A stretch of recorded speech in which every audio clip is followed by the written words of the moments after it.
ತಾವು ದಯವಿಟ್ಟು ಶ್ರೀ ದೇವರ ದರ್ಶನ ಮಾಡಿ ಪ್ರಸಾದ ಸ್ವೀಕರಿಸಿ ದಿವ್ಯ ಉಪಸ್ಥಿತಿ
ವಿಶೇಷವಾಗಿ ಆನೆಗುಂದಿ ಸಂಸ್ಥಾನದ ಗುರುಗಳು ಮಾರಿಗುಡಿ ಕ್ಷೇತ್ರಕ್ಕೆ ಇವತ್ತಿನ ದಿವಸ ಆಗಮಿಸಿದ್ದಾರೆ. ವಿಶ್ವಕರ್ಮ ಸಮಾಜಕ್ಕೂ ಮತ್ತು ಮಾರಿಗುಡಿಗೂ ಒಂದು ಅವಿನಾಭಾವವಾಗಿರತಕ್ಕಂತಹ ಸಂಬಂಧ ಅನಾದಿ ಕಾಲದಿಂದಲೂ ಕೂಡ ಇದೆ. ಕಾರಣ ಏನು ಅಂತ ಕೇಳಿದರೆ, ಇವತ್ತು ನಾವು ಆರಾಧಿಸುವಂತಹ ಬಿಂಬದ ಒಳಗಡೆ ಇರತಕ್ಕಂತಹ ಒಂದು ಗೊಂಬೆ ಅಂತ ಇದೆ. ಈ ಗೊಂಬೆಯನ್ನು ಇವತ್ತು ಕೂಡ ಪ್ರತಿ ತಿಂಗಳು ವಿಶ್ವಕರ್ಮ ಸಮಾಜದವರೇ ಮಾಡಿ ದೇವರಿಗೆ ಅರ್ಪಣೆ ಮಾಡ್ತಾ ಇದ್ದಾರೆ. ವಿಶ್ವಕರ್ಮ ಸಮಾಜದವರು ಯಾವ ಗೊಂಬೆಯನ್ನು ಮಾಡಿ ಕೊಡ್ತಾರೋ ಅದೇ ಬಿಂಬದಲ್ಲಿ ನಾವು ಪ್ರಾಣ ಪ್ರತಿಷ್ಠೆಯನ್ನು ಮಾಡಿ ಪ್ರತಿ ಮಾಸಂಪರ್ತೆಯಾಗಿ ಪೂಜೆಯನ್ನು ಮಾಡ್ತಾ ಇದ್ದೇವೆ. ಆ ಕಾರಣದಿಂದ ವಿಶ್ವಕರ್ಮ ಸಮಾಜಕ್ಕೂ ಕಾಪು ಮಾರಿಯಮ್ಮನಿಗೂ ಅವಿನಾಭಾವವಾಗಿರತಕ್ಕಂತಹ ಸಂಬಂಧ ಇದೆ. ಗುರುಗಳ ಅನುಗ್ರಹ ಈ ಕ್ಷೇತ್ರಕ್ಕೂ ಆಗುವಂತೆ, ಸಾನ್ನಿಧ್ಯವೂ ಕೂಡ ವೃದ್ಧಿಯಾಗುವಂತೆ, ಅದೇ ಕರ್ಮ ಸಮಾಜದ ಬಂಧುಗಳಿಗೂ ಕೂಡ ಎಲ್ಲರಿಗೂ ಕೂಡ ಬೇಕಾಗಿರುವಂತಹ ಶ್ರೇಯಸ್ಸು ಕೂಡ ಸಿಗುವಂತೆ, ಇನ್ನೂ ಕೂಡ ಅಧಿಕವಾಗಿ ಗುರುಗಳ ಆದೇಶದ ಪ್ರಕಾರ ವಿಶ್ವಕರ್ಮದ ಸಮಾಜದ ಎಲ್ಲ ಬಾಂಧವರು ಕೂಡ ಕ್ಷೇತ್ರಕ್ಕೆ ಆಗಮಿಸಿ ಅನುಗ್ರಹವನ್ನು ಪಡೆಯುವಂತಹ ಯೋಗ್ಯತೆಯನ್ನು ಕೂಡ ಅನುಗ್ರಹಿಸಿಕೊಡಬೇಕು ಅಂತ ದೇವರನ್ನು ಕೈ ಮುಗಿದು ಶ್ರದ್ಧೆಯಿಂದ ಪ್ರಾರ್ಥಿಸ್ತಾ, ಶ್ರೀಮನ್ನಾರಾಯಣ ವಿಷ್ಣು ಆತದೇವೋ ವಿರಕ್ಷರು. ದೇವರು ಆರೋಗ್ಯ ಭಾಗ್ಯ ರಕ್ಷಣೆ ಸೌಖ್ಯ ಅನುಗ್ರಹ ಕೊಟ್ಟು ಕಾಪಾಡ್ತಾರೆ. ದೇವರ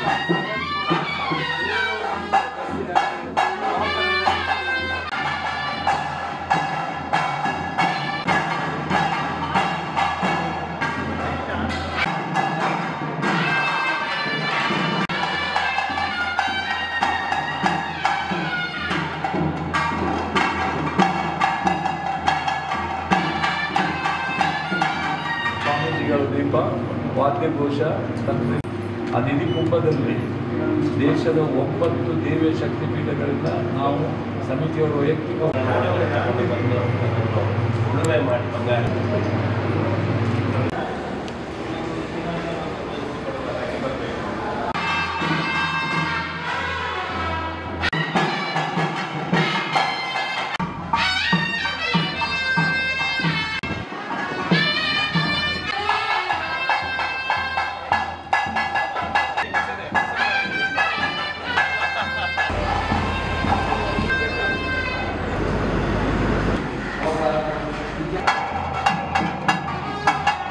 ಪೂಜ್ಯ ಜಗದ್ಗುರು ಶ್ರೀ ಶ್ರೀ ಕಾಳಹಸ್ತಿ ಜೀರ್ಣೋದ್ಧಾರ ಸಮಿತಿಯ ಕಚೇರಿಯ ಉದ್ಘಾಟನೆ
ಜನಾರ್ದನ ಪಾದಾರವಿಂದಕ್ಕೆ ಗೋವಿಂದಾಣಿ ಗೋವಿಂದ, ಶ್ರೀ ಮಾರಿಯಮ್ಮನ ಪಾದಾರವಿಂದಕ್ಕೆ ಗೋವಿಂದಾಣಿ ಗೋವಿಂದ,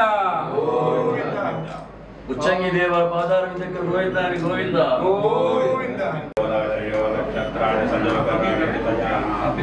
ಸ್ಥಾವರ ಜಂಗಮಾಃ ಪ್ರತಿದಿನಂ ಕುರ್ವಂತು ನೋ ಮಂಗಲಂ ಮಂಗಲಂಬಕೆ ಗೌರಿ ನಾರಾಯಣಿ ನಮೋಸ್ತುತೇ.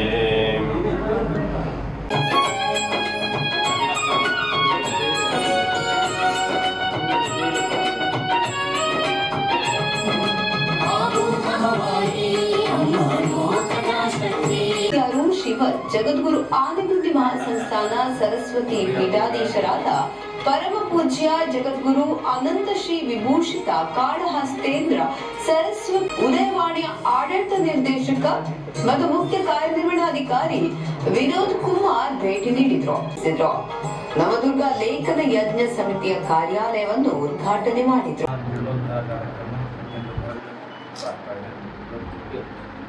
ಕಚೇರಿಗಳು ಉದ್ಘಾಟನೆ ಆಗಿದೆ. ಸಮಿತಿಯ ಕಾರ್ಯಾಗಾರ, ನವದುರ್ಗ ಲೇಖನ ಕಾರ್ಯಾಗಾರ, ಜೊತೆಗೆ ಮಾತೃ ವಿಭಾಗದ ಕಾರ್ಯಾಲಯವನ್ನು ಉದ್ಘಾಟನೆ ಮಾಡಿಯಾಗಿದೆ. ಅಮ್ಮನವರ ಅನುಗ್ರಹದಿಂದ ಈ ಕಾರ್ಯಕ್ರಮದಲ್ಲಿ ಭಾಗವಹಿಸುವ ಹಾಗೂ ಈ ಸೇವೆಯಲ್ಲಿ ಯಾರ್ಯಾರು ತಮ್ಮನ್ನು ನಾವು ತೊಡಗಿಸಿಕೊಳ್ತಾರೋ ವಿಕರಣಪೂರ್ವಕವಾಗಿ ಎಲ್ಲರೂ ಕೂಡ ಬಯಸೋಣ. ಅವರ ದಿವ್ಯ ಉಪಸ್ಥಿತಿಯಲ್ಲಿ ಈ ಸಭಾ ಕಾರ್ಯಕ್ರಮ. ಎಲ್ಲ ಬಂಧುಗಳೇ, ಇದೊಂದು ಶುಭ ದಿನ. ತಾಯಿ ಮಾರಿಕಾಂಬೆಯ ಪವಿತ್ರ ಸನ್ನಿಧಾನದಲ್ಲಿ ನಾವು ನಿಮ್ಮಗಳ ಜೊತೆಯಾಗಿದ್ದೇವೆ. ಬ್ರಹ್ಮ ಕಲಶೋತ್ಸವ ಸಮಿತಿ, ನವದುರ್ಗ ಲೇಖನ ಯಜ್ಞ ಸಮಿತಿ ಮತ್ತು ಮಾಧ್ಯಮ ವಿಭಾಗದ ಕಚೇರಿಗಳ ಉದ್ಘಾಟನೆ ನೆರವೇರಿಸಿಕೊಂಡು ಪುಟ್ಟದೊಂದು ಸಭಾ ಕಾರ್ಯಕ್ರಮಕ್ಕೆ ನಾವಿಲ್ಲಿ ಸೇರಿದ್ದೇವೆ. ಸಮಾರಂಭದ ನಿರ್ವಿಘ್ನತೆಗಾಗಿ ದೇವತಾ ಪ್ರಾರ್ಥನೆಯನ್ನು ಮಾಡೋಣ. ಶ್ರೀಮಠದ ವಿದ್ಯಾರ್ಥಿಗಳು ವೇದಘೋಷವನ್ನು ನೆರವೇರಿಸಿಕೊಡಬೇಕು ಅಂತ ಕೇಳಿಕೊಳ್ಳುತ್ತೇನೆ. ಶ್ರೀ ಗುರುಭ್ಯೋ ನಮಃ. ಹರಿ ಓಂ. ದೇವೀಂ ವಾಚಮಜನಯಂತ ದೇವಾಸ್ತಾಂ ವಿಶ್ವರೂಪಾಃ ಪಶವೋ ವದಂತೆ. ಅನಾದೇನುರ್ವಾಗಸ್ಮಾನುಪಸುಷ್ಟುತೈತೋ ತ್ರೈಷ್ಠುಬೇನ ಭಾಗಂ ವಾಗೇನ ಭಾಗಂ ದ್ವಿಪದಾ ಚತುಷ್ಪದಾಕ್ಷರೇಣ ಮಿಮತೆ. ಯತೀನಾಂ ಬ್ರಹ್ಮಾ ಭವತಿ ಸಾರಥಿಃ.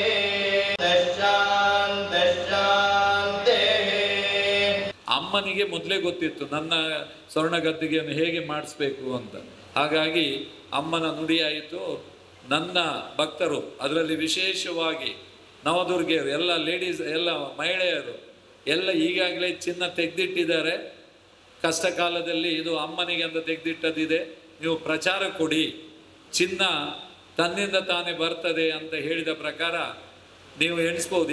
ಈಗ ನವಂಬರ್ ಒಂದು 4-5 ತಿಂಗಳಲ್ಲಿ ಅಮ್ಮನಿಗೆ ಬೇಕಾದ ಚಿನ್ನ ಎಲ್ಲ ಬರ್ತಾ ಇದೆ. HMC ಈವರೆಗೆ 13 ಕಿಲೋ ಮೇಲೆ ಚಿನ್ನ ಬಂತು. ಇವತ್ತಿನ ಚಿನ್ನದ ದರ ನೋಡಿದರೆ ಅದಕ್ಕೆ ನಾವು ಲೆಕ್ಕ ಹಾಕೋದೇ ಇಲ್ಲ, ಅದಕ್ಕೆ ಎಷ್ಟು ಅಂತ. ಚಿನ್ನ ಅಮ್ಮ ಕೊಟ್ಟರು, ಏನು ಅದರ ಮಜೂರಿ ಎಷ್ಟು, ಅದಕ್ಕೂ ದುಡ್ಡು ಕೊಟ್ಟಿದ್ದಾರೆ. ಈ ರೀತಿಯಾಗಿದೆ. ಹಾಗಾಗಿ ಈ ಸ್ವರ್ಣ ಗದ್ದುಗೆ ಸಮರ್ಪಣಾ ಸಮಿತಿಯವರಿಗೆ, ಅಧ್ಯಕ್ಷರಿಗಿರ್ಬೋದು, ನಮ್ಮ ಪ್ರಧಾನ ಕಾರ್ಯಾಧ್ಯಕ್ಷರು, ಅವರೆಲ್ಲ ಭಾರಿ ನಿರಾಳವಾಗಿದ್ದಾರೆ. ಅಮ್ಮ ಯಾಕೆಂದರೆ ರವಿಸುಂದರ್ ಶೆಟ್ಟರಾದರು ಬೊಂಬೈಯಲ್ಲಿ ಒಂದು ದೊಡ್ಡ ಸಭೆ ಮಾಡಿಸಿದ್ರು, ಅಲ್ಲಿ ಒಂದು 2 ಕಿಲೋ ಚಿನ್ನ ಬಂತು. ಈ ರೀತಿಯಾಗಿ ಇರುವಾಗ ನಮಗೆ ಬ್ರಹ್ಮಕಲಶಕ್ಕೆ ಸಮಿತಿ ಮಾಡಿದ್ದೇವೆ. ಅದರ ಅಧ್ಯಕ್ಷರಾಗಿ ದೊಡ್ಡ ಉದ್ಯಮಿ, ದಾನಿಗಳು, ಗೋಲ್ಡ್ ಬೆಂಚಿನ ಆಡಳಿತ ನಿರ್ದೇಶಕ ಪ್ರಕಾಶ್ ಶೆಟ್ಟಿ ಅವರು ಅದರ ಅಧ್ಯಕ್ಷರಾಗಿದ್ದಾರೆ. ಅವರೊಂದಿಗೆ 5 ಜನ ಕಾರ್ಯಾಧ್ಯಕ್ಷರು. ಆ ಕಾರ್ಯಾಧ್ಯಕ್ಷರು ದೊಡ್ಡ ಬಲಿಷ್ಠರು ಉದ್ಯಮದಲ್ಲಿ, ಸಮಾಜದಲ್ಲಿ. ಅವರು ಅದರ ಒಟ್ಟಿಗೆ ಬೇರೆ ಬೇರೆ ಜನರನ್ನು ಮಾಡಿಕೊಳ್ಬೇಕು ಎಂಬುದು, ಅದಕ್ಕೆ ಅವರಿಗೆ ಖಾತೆ ಕೊಟ್ಟಾಗೆ ಕೊಡಲಿಕ್ಕಿದೆ. ನಿನ್ನೆ ನಿಮ್ಮ ಹತ್ರ ಮಾತಾಡಿ ಬರುವಾಗ ನಮಗೊಂದು ಪ್ರೇರಣೆ ಆಯಿತು, ಗುರುಗಳಿಗೆ ಒಂದು ಪತ್ರ ಕೊಡಿ ಅಂತ ಅಮ್ಮನ ಇದು. ಇವತ್ತು ಗುರುಗಳಿಗೆ ನಾವು ಅದರಲ್ಲಿ ಬರೆದಿದ್ದೇವೆ.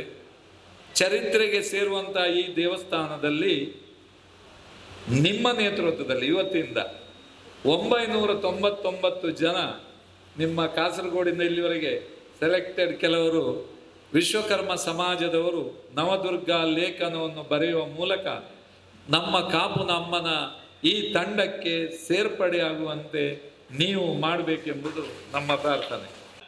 ಲೇಖನ ಯಜ್ಞದಲ್ಲಿ ಭಾಗಿಯಾಗಿ ದೇವರ ಕೃಪೆಗೆ ಕಾರಣೀಭೂತರಾಗಬೇಕು.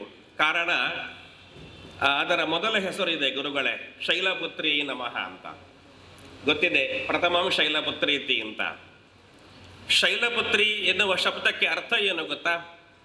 ಎಲ್ಲಿ ಶಿಲೆಗಳು ಇವೆಯೋ ಅದನ್ನು ಶೈಲ ಅಂತ ಕರೆದರು. ಶಿಲಾಹ ಯತ್ರ ಅಸ್ತಿ ತತ್ ಶೈಲಂ. ಶಿಲೆಗಳು ಎಲ್ಲಿದೆಯೋ ಅದನ್ನು ಶೈಲ ಅಂತ ಕರೆದರು. ಪರ್ವತಕ್ಕೆ ಶೈಲ ಅಂತ ಹೆಸರು. ಕಾರಣ ಏನು ಕೇಳಿದರೆ, ಅಲ್ಲಿ ಶಿಲೆಗಳು ಬೇಕಾದಷ್ಟು ಇದೆ ಎನ್ನುವ ಕಾರಣಕ್ಕಾಗಿ. ಎಲ್ಲಿ ಶಿಲೆಗಳು ಬೇಕಾದಷ್ಟು ಇದೆಯೋ ಅಲ್ಲಿ ಯಾರು ಹುಟ್ಟಿದ್ದಾಳೋ ಅವಳಿಗೆ ಶೈಲಪುತ್ರಿ ಅಂತ ಹೆಸರು. ಪ್ರಾಯಶಃ ಶಿಲೆಗೆ ಸಂಬಂಧಪಟ್ಟಂತಹ ಕೆಲಸ ಮಾಡುವವರು ವಿಶ್ವಕರ್ಮ ಸಮಾಜದವರಾಗಿರುವುದರಿಂದ ಅಮ್ಮನ ಬಂಗಾರದ ಸ್ವರ್ಣದ ಗದ್ದಿಗೆ ಆಗ್ತಾ ಉಂಟು. ಆ ಕೆಲಸವನ್ನು ಕೂಡ ಮಾಡುವವರು ವಿಶ್ವಕರ್ಮ ಸಮಾಜದವರಾದ್ದರಿಂದ. ಅಷ್ಟು ಮಾತ್ರ ಅಲ್ಲ, ಇವತ್ತು ನಾವು ಒಳಗಡೆ ಪೂಜಿಸುವಂತಹ ಬಿಂಬದ ಒಳಗಡೆ ಇರತಕ್ಕಂತಹ ಗೊಂಬೆಯ ಸ್ವರೂಪ ಅಂತ ಏನಿದೆ ಅದನ್ನು ಕೂಡ ವಿಶ್ವಕರ್ಮ ಸಮಾಜದವರೇ ಮಾಡುವುದರಿಂದ ನಮ್ಮ ಕಾಪು ಕ್ಷೇತ್ರಕ್ಕೂ ಮಾರಿಕಾಂಬೆಗೂ ಮತ್ತು ವಿಶ್ವಕರ್ಮ ಸಮಾಜಕ್ಕೂ ಗುರುಗಳಿಗೂ ಅವಿನಾಭಾವವಾದಂತಹ ಸಂಬಂಧ ಇದೆ.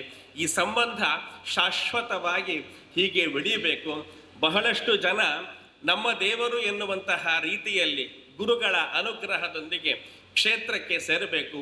ನಾವೆಲ್ಲರೂ ಕೂಡ ಒಂದಾಗಿ ಈ ಕ್ಷೇತ್ರದ ದೇವತೆಯ ಅನುಗ್ರಹವನ್ನು ಪಡೆಯೋಣ.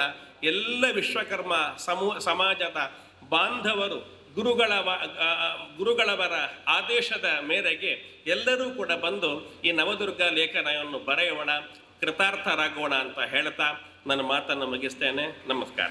ನನಗೆ ತಿಳಿದ ಮಟ್ಟಿಗೆ ಗ್ರೇಟ್ ಕಲ್ಲಲ್ಲಿ ಆಗಿರ್ತಕ್ಕಂಥ ದೇವಸ್ಥಾನ ತಂಜಾವೂರಿನ ಬೃಹದೀಶ್ವರ ದೇವಸ್ಥಾನ. ಅದು ಬಿಟ್ಟರೆ ಕಾಪು ಅಮ್ಮನವರ ಸನ್ನಿಧಿ ಅಂತ ಮಾತ್ರ ಭಾವಿಸ್ತೀನಿ. ಅತ್ಯಂತ ವಿಶೇಷವಾಗಿ ಇದು ನಿರ್ಮಾಣಗೊಳ್ತಾ ಇದೆ. ಇದಕ್ಕೆಲ್ಲ ಕಾಪುವಿನ ಅಮ್ಮನವರ ಪ್ರೇರಣೆ ಅದಕ್ಕೆ ಕಾರಣ. ಆ ದೃಷ್ಟಿಯಲ್ಲಿ ಅವರು ಹೇಳಿದ ಹಾಗೆ ಸ್ವರ್ಣ ಗದ್ದುಗೆ, ಸ್ವಾಗತ ಗೋಪುರ, ಇನ್ನೂ ಅಭೂತಪೂರ್ವ ಕಾರ್ಯಕ್ರಮಗಳು ಅವರ ಕಲ್ಪನೆ ಮೀರಿ ನಡೀತಾ ಇದೆ. ಇನ್ನೂ ಆಗಲಿಕ್ಕಿದೆ. ಮುಂದೆ ಅಮ್ಮರು ಮನಸ್ಸು ಮಾಡಿದರೆ ನಾವು ಅಮೃತಸರ ಮಾತ್ರ ಸ್ವರ್ಣ ಮಂದಿರ, ಎಲ್ಲೋ ತಮಿಳುನಾಡಿನ ಸ್ವರ್ಣ ಮಂದಿರ ಅಂತ ಇದೆ ಅಂತ ಅಂದ್ಕೊಂಡಿದ್ವಿ. ಅಮ್ಮನವರು ಮನಸ್ಸು ಮಾಡಿದರೆ ಕಾಪು ಅಮ್ಮನ ಸಂಪೂರ್ಣ ಶೀಲಾಮಯ ದೇವಸ್ಥಾನ ಕೂಡ ಸ್ವರ್ಣ ಮಂದಿರ ಆಗುವಲ್ಲಿ ಯಾವುದೇ ಸಂಶಯವಿಲ್ಲ. ಆ ನಿಟ್ಟಿನಲ್ಲಿ ಅಮ್ಮನವ್ರಿಗೆ ಎಲ್ಲರಿಗೂ ಶಕ್ತಿಯನ್ನು ಕೊಡಲಿ. ಕಾಪು ಅಂದರೆ ಇದು ಕಾಪು ಅರ್ಥ ಕೂಡ ರಕ್ಷಣಾಪುರ ಅಂತ ಪತ್ರಿಕೆಯಲ್ಲಿ ನೋಡಿದೆವು.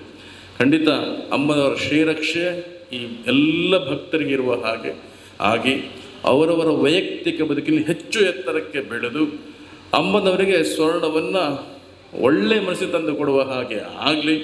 ಮುಂದಿನ ದಿನಗಳಲ್ಲಿ ಇದು ಸ್ವರ್ಣ ಮಂದಿರ ಅಂತ ಹೆಸರು ಬರುವ ಹಾಗೆ ಕೂಡ ಆಗಲಿ.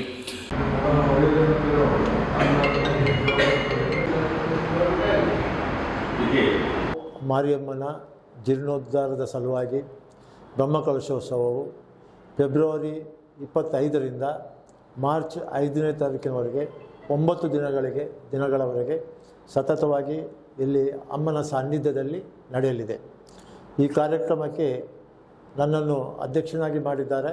ಇದು ನನ್ನ ಪಾಲಿಗೆ ಸೌಭಾಗ್ಯ ಎಂದು ತಿಳಿಯುತ್ತಾ ಹೀಗೆ ನಮ್ಮ ಅಧ್ಯಕ್ಷರ ಆಗಿ ಈ ಬೇರೆ ಬೇರೆ ಸಮಿತಿಗಳನ್ನು ರಚಿಸಿ ಸುಮಾರು 300 ಜನ ಸದಸ್ಯರನ್ನು ಬೆಂಗಳೂರಿನವರು, ಹುಬ್ಬಳ್ಳಿ ಧಾರವಾಡದವರು, ಹಾಗೆ ಬಾಂಬೆ ಪೂನಾದವರು ಎಲ್ಲರನ್ನು ಒಟ್ಟು ಸೇರಿಸಿ ಅಮ್ಮನ ಭಕ್ತರು ಎಲ್ಲೆಲ್ಲಿದ್ದಾರೆ ದೇಶ ಪರದೇಶದಲ್ಲಿರುವಂಥ ಎಲ್ಲ ಭಕ್ತರನ್ನು ಈ ಒಂದು ಕಾರ್ಯಕ್ರಮದಲ್ಲಿ ಪಾಲ್ಗೊಳ್ಳಲು ಇಚ್ಛಿಸುವವರಿಗೆ ನಾವೊಂದು 300 ಜನ ಸದಸ್ಯರನ್ನು ಮಾಡಿಕೊಂಡು ಬೇರೆ ಬೇರೆ ಸಮಿತಿಯನ್ನು ರಚಿಸಿ ಈ 9 ದಿನಗಳ ಕಾಲ ಭಾಳ ಅದ್ಧೂರಿಯಾಗಿ ನಡೆಯಲಿದೆ.